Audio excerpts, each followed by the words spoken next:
sublime, qui n'adorerait pas l'architecte de toutes les choses? C'est les grands penseurs qui ont dit ça. C'est eux qui sont dans vos livres. Mais on ne vous a pas dit en fait que voici d'où les choses venaient. Voilà ce qu'ils pensent en réalité. On vous a dit ce qu'ils ont fait, mais on ne vous a pas dit la source. Le prochain.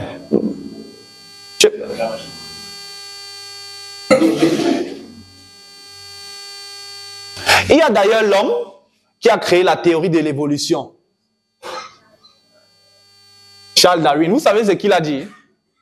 Tout humblement, il dit ceci: jamais je n'ai nié l'existence de Dieu. Quand quelqu'un va vous parler souvent, ayez ça pour argument. Il dit que Darwin est haut, dit que Darwin, lui, avait dit que lui, il reconnaît Dieu. Il dit bien, jamais je n'ai nié l'existence de Dieu. Je crois que la théorie de l'évolution est parfaitement conciliable avec la foi en Dieu. Il est impossible de concevoir et de prouver le splendide et infiniment merveilleux univers, de même que l'homme soit le résultat du hasard. Tu n'es pas un hasard. Et cette impossibilité me semble être la meilleure preuve que Dieu existe. Le monde est faux. On va prendre les autres parties, on va vous montrer. Mais on sait que si on vous montre ça, ça va débloquer quelque chose dans votre esprit. La science vous dit que la souris a fait quoi, après. La Bible vous dit que Dieu a dit. Les choses ont existé. On vous empêche d'aller dans ces profondeurs-là. Prochain. Cheikh Anta Diop. Qui le connaît? On le considère comme le plus grand penseur africain de notre époque, bien sûr. Parce qu'en Égypte, il y a les Hotep, tout ça. C'était des gars très, très avancés en connaissance. Mais Cheikh Anta Diop, le nègre ignore que ses ancêtres se sont adaptés aux conditions matérielles de la vallée du Nil. Qui se sont adaptés aux conditions matérielles de la vallée du Nil sont les plus anciens guides de l'humanité dans la voie de la civilisation, que ce sont eux qui ont créé les arts, la religion, en particulier le monothéisme, la littérature, les premiers systèmes de philosophie, l'écriture, les sciences exactes, nanani, nanana, nanani, nanana. Et il dit, à une époque où le reste du monde, le reste de la terre, Asie, Europe, était plongé dans la barbarie. Il parlait des Égyptiens. Mais lui, il voyait les choses avec une limite quand même. Parce que lui, ça pas s'arrêter que non. Le monde a commencé en Égypte. Sauf que nous, aujourd'hui, on va plus en profondeur. C'est qu'avant l'Égypte, il y avait quoi? D'où vient cette fameuse Égypte? On se comprend? Et vous allez voir dans l'histoire de la Bible tout à l'heure, vous allez voir que l'Égypte a été vraiment le centre du monde. Je ne vais pas encore aborder ça, on va voir ça tout à l'heure. Maintenant, on ne va pas lire tous ces versets-ci parce que c'est assez beaucoup, il faut qu'on avance. L'origine de la connaissance dont je vous ai parlé selon les hommes est maintenant expliquée dans la Bible. Parce que la connaissance, l'intelligence, les dons, les talents, c'est Dieu qui donne. C'est Dieu qui a donné pour Einstein. C'est lui qui a donné pour Copernic. C'est lui qui a donné pour Isaac Newton. Pour chacun d'eux. Et c'est lui qui a donné ta part, que tu ne connais pas là. Hein? Donc, voici ce qui se passe. Il y a ce verset-ci. Quand on lit la Bible, c'est magnifique. Hein? Le roi Salomon fit venir de Tyr, Hiram, fils d'une veuve de la tribu de Nephtali et d'un père tyrien qui travaillait sur les reins.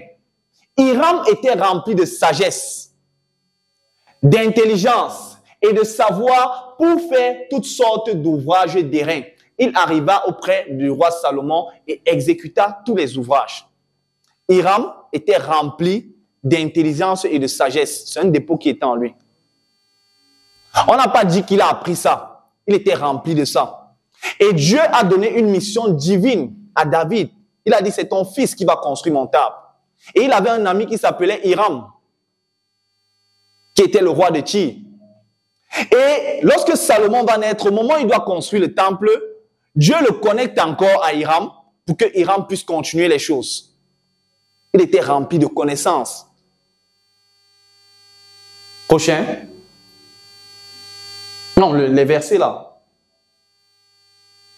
Toute écriture inspiré de Dieu et utile pour enseigner, pour convaincre, pour corriger, pour instruire dans la justice, afin que l'homme de Dieu soit accompli et propre à toute bonne œuvre. Ça veut dire que tout ce qui est écrit là que tu vois, c'est destiné à faire quoi? À te faire comprendre les choses, afin que tu deviennes le meilleur de toi. On se comprend. Next, le prochain. Il y a l'apôtre Paul va dire, lorsqu'il prêchait aux Corinthiens, cependant, c'est l'origine de la connaissance. C'est une sagesse, j'aime beaucoup ce verset, que nous prêchons parmi les parfaits. Sagesse qui n'est pas de ce siècle, ni des chefs de ce siècle qui vont être anéantis. Dans une petite parole, il te dit que tout ce qu'on est en train de voir là va se déconstruire. Nous prêchons la sagesse de Dieu, mystérieuse et cachée, que Dieu, avant les siècles, avait destinée pour notre gloire. Nous prêchons la sagesse de Dieu, mystérieuse et cachée. Tu veux te connaître, va chercher là où c'est caché. C'est en perçant le mystère que cette sagesse va se révéler à toi. Et Dieu, on dit, il avait préparé les choses bien avant pour ta gloire, parce qu'il te connaissait avant que tu ne sois formé dans le ventre de ta mère. Le prochain, Daniel, normalement tu devais commencer de l'autre côté.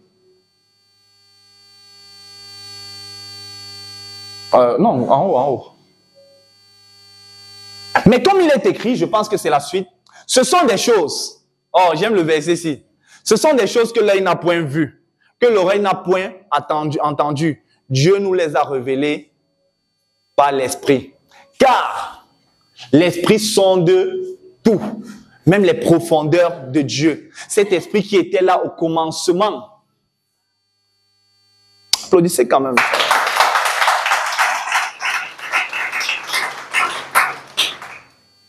Dieu a révélé ça par l'Esprit. On va faire un petit exercice. Ferme tes yeux. Imagine n'importe quoi. Ouvre tes yeux. Quelqu'un peut me dire ce qu'il a vu, ce qu'il a imaginé? Un micro de studio. Une villa. Un chariot. Un navire. C'est quoi? Ok, merci. L'océan. Une scène. Deux.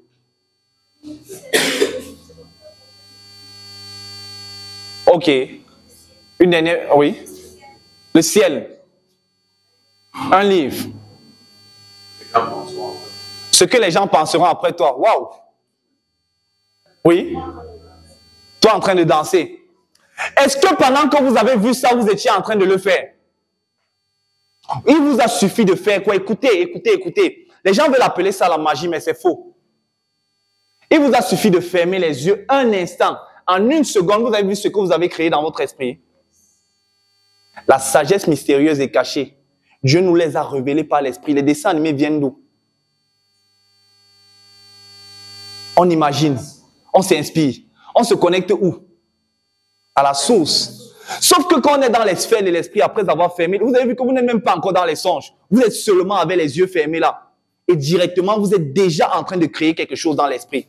Mais il a fallu que l'homme imagine qu'il peut être en haut pour créer l'avion. Il a fallu que l'homme imagine qu'il peut avoir besoin de s'asseoir pour créer la chaise. Et il a commencé à faire une forme matérielle de ça.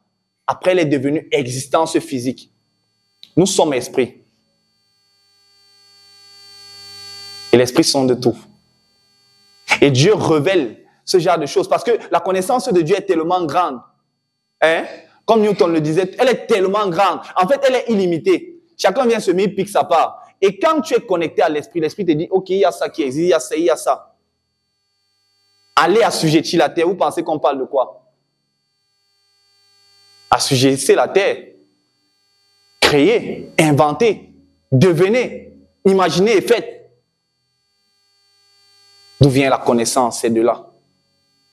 Un autre verset, toujours l'apôtre Paul, moi je l'aime beaucoup parce qu'il enseigne beaucoup, il révèle les choses de l'esprit, les mécanismes d'ailleurs. Dans sa parole ou bien dans son enseignement, si tu es attentif, tu vas déceler beaucoup de choses qui peuvent te permettre de marcher sur la terre-ci avec la vérité.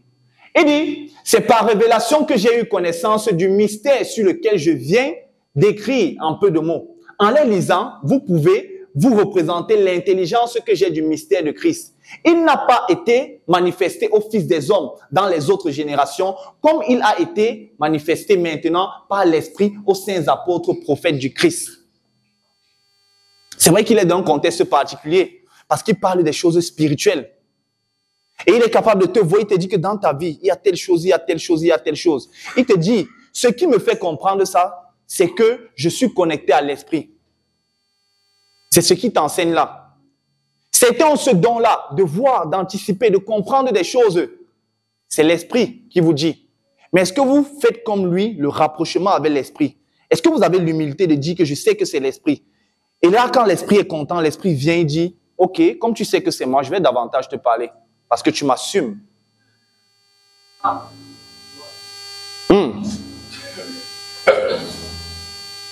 Daniel. Daniel, met le verset de Daniel. J'aime beaucoup ce verset-ci. Parce que lui, il est l'explication de ce qu'on appelle le don. Dieu accorda à ces 4 jeunes hommes, à ces 4 jeunes gens, le savoir, la compréhension de toute la littérature et de la sagesse. De plus, Daniel savait interpréter toutes les visions et tous les rêves. Dieu accorda l'intelligence, la sagesse sur la littérature. Pourquoi toi tu sais faire quelque chose que l'autre ne sait pas? Dieu t'a accordé. Hein? Autre est éclat du soleil, autre est éclat de la lune. Les versets sont croisés. Oui. L'esprit là qui existe depuis, parce qu'on ne peut pas dater son début. Il est toujours en train de parler aujourd'hui. Dieu a accordé à chacun sa part. Et il a mis. À Daniel ici, on explique, parce que Daniel c'est quelqu'un qui a tellement œuvré à Babylone. C'était un grand prophète, un grand révélateur. Il était un homme de science. Là où il allait, beaucoup de personnes n'allaient pas. C'était l'un des hommes les plus sages de son époque. Lui et tous ses, je pense qu'ils étaient 3 avec ses confrères. Et vous voyez, on vous dit, Dieu leur a accordé l'intelligence, la sagesse.